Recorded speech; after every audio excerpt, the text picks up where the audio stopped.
से मोनिका जोशी, हिंदी व्याख्याता लेक्चरर, जो कक्षा 12 में आर्ट्स, साइंस, कॉमर्स के सभी विद्यार्थियों के लिए कल मैंने भाषा, व्याकरण और लिपि इन तीनों से बनने वाले जो प्रश्न थे उनके बारे में चर्चा की थी। और उसी क्रम में कल मैंने भाषा के बारे में बता दिया था, भाषा के प्रकार जो हैं वो बता दिए थे। उसी प्रकार से एक क्वेश्चन ये भी बनता है कि भाषा जो होती है उसकी व्युत्पत्ति या उसकी रचना किस प्रकार से हुई है। तो भाषा शब्द जो है वो किस प्रकार से बना है।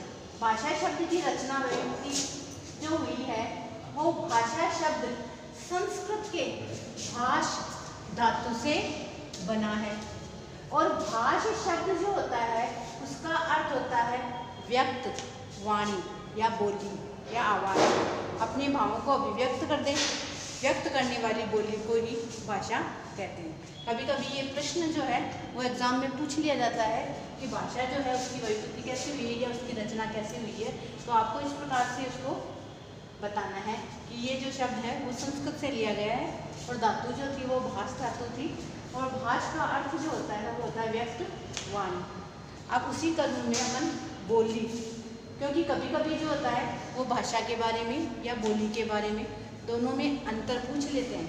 तो बोली किसे कहते हैं, उसकी जो परिभाषा होती है वो होती है भाषा के उस रूप को, भाषा के उस रूप को बोली कहा जाता है जो एक सीमित क्षेत्र में बोली जाती है।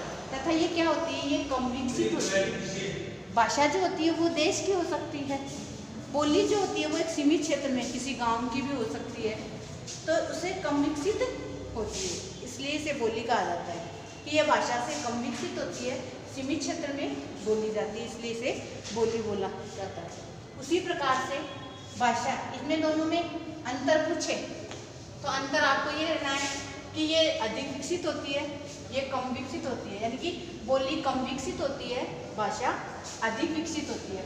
उसका जो क्षेत्र होता है, भाषा का जो क्षेत्र होता है वो बहुत ज़्यादा व्यापक होता है, अर्थात बड़ा होता है। जैसे भारत देश की भाषा हिंदी भाषा है तो ये बहुत बड़ी है।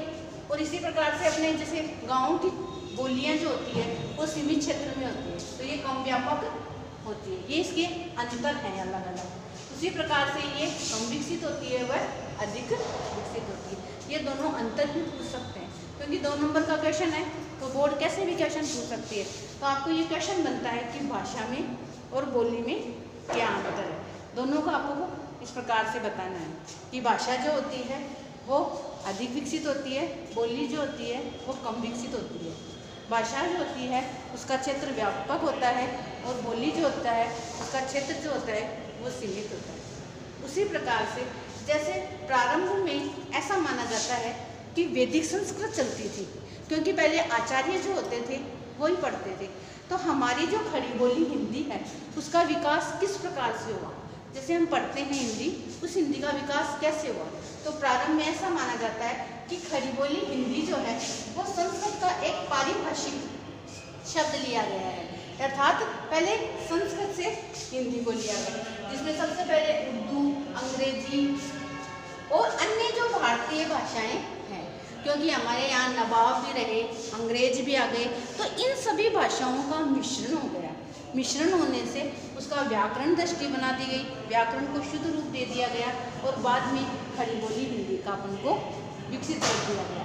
जो आज अपन काव्य वगैरह है, गद्यांश वगैरह है जो पढ़ते हैं वो खड़ी बोली हिंदी में। तो इस प्रकार उसका विकास हुआ। आपसे कोई पूछे तो खड़ी बोली हिंदी का विकास कैसे हुआ, तो खड़ी बोली हिंदी का विकास जो है वो सबसे पहले संस्कृत, उर्दू, अंग्रेजी और अन्य जो भारतीय भाषाएं हैं उन सब से मिलकर हमने खड़ी बोली हिंदी को व्याकरण दृष्टि से, उसमें व्याकरण में जो अपन को यानी शुद्ध बोलना पढ़ना सिखाती है उसका रूप लेकर हमने खड़ी बोली हिंदी का विकास कर दिया। ऐसे ये भी क्वेश्चन बनता है और ये 2 क्वेश्चन बनते हैं और ये क्वेश्चन बनता है। इस प्रकार से अपने 2 नंबर के क्वेश्चन बनते हैं। बच्चे इन सभी को अपनी जो नोटबुक है, जो कॉपी है, उसमें उतार कर इसके जितने भी क्वेश्चन हैं सारे याद करने। Thank you.